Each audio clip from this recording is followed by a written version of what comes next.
अस्सलाम वालेकुम जी, की हाल है दोस्तों जी। उम्मीद करता हूँ सारे ठीक ठाक हो सन। जनाब बारिश हुई है सुबह, बहुत ज़्यादा हुई है।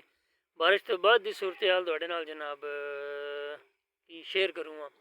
ते चेक करो जनाब, साडा माल डंगर माशाअल्लाह, क्या बात है जी। बकरी थोड़ी जी सौड़ी पई है, उन्हें भुख लगी है तां वास्ते।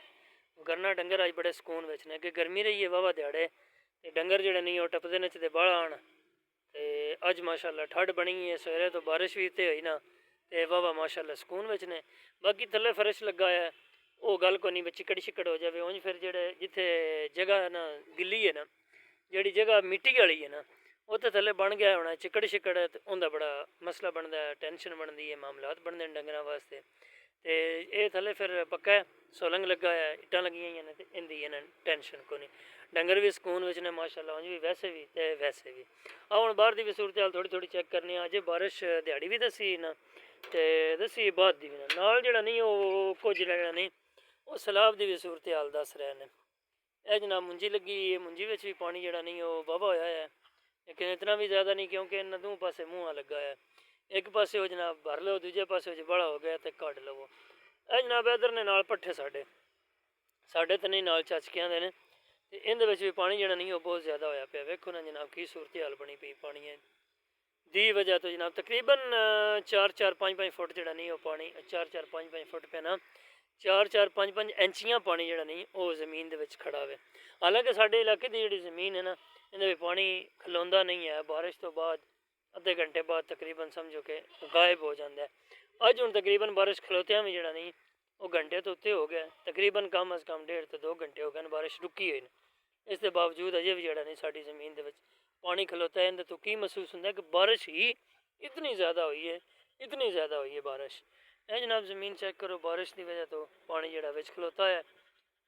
तो इस तरह जी जिमें अगे पे दसना वा, तो बाकी अल्लाह पाक रखे खैर। सैलाब की भी तुहानूं दस्सिया कि डरांदे पे ने बागले कोई 8-10 दिनों के अंदर अंदर सैलाब की भी मामलात चांस बन सकते हैं, क्योंकि दस रहे ने कि इंडिया जेह्ड़ा नहीं उस साइड ते बहुत ज़्यादा बारिशां हुई ने, उधर कुछ इलाकों में सैलाब आया होया भी है।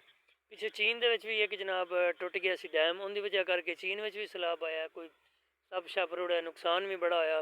बारिश का नुकसान तो कोई नहीं खैर होंदा एडा, अल्लाह पाक फजल फरमाए करम फरमाए थे, लेकिन सैलाब का ज़्यादा नुकसान होंदा है। क्योंकि हुण मुंजियां लगी हुई ने, इन्हां मुंजियां उत्तों जिस टाइम सैलाब का पानी गुजर जाना है, फिर जो खलोता रहे 8-10 दिहाड़े उत्ते, यानी कि इन्हें तो उच्चा होवे पानी। मुंजी है ना, मुंजी तो अगर उत्ता पानी निकल जाता है ना, तो कोई 4-5 दिहाड़े खलोता रहा उत्ता, फिर थल्ले मरनी है इसकी होना है। तो थल्ले थल्ले खलोता रहे तो टेंशन को नहीं मुंजी ने। बाकी फिर सैलाब का पानी उंज भी खतरनाक होंदा है, क्योंकि उनदे विच मिट्टी ज़्यादा होंदी है। उस मिट्टी की वजह करके ये छोटियां मुंजियां ने दिल च उंज ही डुब जान, उंज ही ख़त्म हो जान। अल्लाह पाक रखे खैर, तो अल्लाह पाक माफ़ी देवे सैलाब तो बचावे ही अल्लाह पाक। तो बारिश का फिर जेह्ड़ा वो जो कुछ होना है। बदल अजे भी बहुत ज़्यादा ने, अज भी तो कल भी तकरीबन बारिश दसी है ना, तो अल्लाह पाक रहम करे, अल्लाह पाक फजल फरमाए। पट्ठे वाले वास्ते भी टेंशन है, भाई जिन्हें डंगरां दे पट्ठे लियाने ने, जिन्हें भो रखे ने उन्होंने वास्ते तो कोई नहीं टेंशन, चलो गोत करन दे ते रोटियां दा या आटे का बोए उत्ते पाइयां तो चलो जी डंगर रजाल है। जिन्हों कोल भो नहीं है या भो का शार्टेज थोड़ा है, उन्होंने वास्ते फिर काफ़ी सारी मुश्किलात ने। खैर अल्लाह थोड़ा करे भला। तो हुण मेरा दिल मिलते हो इजाज़त, इंशाल्लाह फिर मिलेंगे, क्योंकि मम्मी जाके भेड़ा वंडा इन्हां डंगरां वास्ते। वंडा ना बेआ तो पिछले टाइम इन्होंने पट्ठे तो असां वड्डे को नहीं, तो पट्ठे केड़े पाने फिर इन्हें, तो मैं भी जाके वंडा शंडा बेवां। तो इन्होंने तकरीबन 3:30-4 बजे आके तो फिर इन्होंने गोत भी करना है। बहुत माशाल्लाह साढ़े कोल तो ठीक ठाक है, वाहवा बड़ा है। तो बाकी अगों फिर अल्लाह करना मुंजियां भी स्टार्ट हो जानियां, मुंजियां स्टार्ट हो जान तो फिर कम डबल हो जाता है कि बंदा जेह्ड़ा नहीं वो पलरा शलरा जेह्ड़ा इकट्ठा कर लैंदा है, पराली लै आंदा है, तो उनदे वास्ते फिर मामलात जेह्ड़े नहीं वो टाइट हो जाते हैं, ठीक हो जाते हैं। तो हुण मेरे दिल इजाज़त दो, फिर मिलांगे नवी वीडियो के नाल।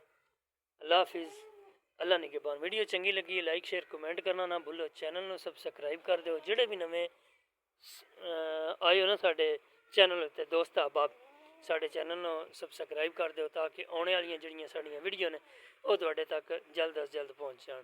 अल्लाह हाफिज़, अल्लाह निगहबान।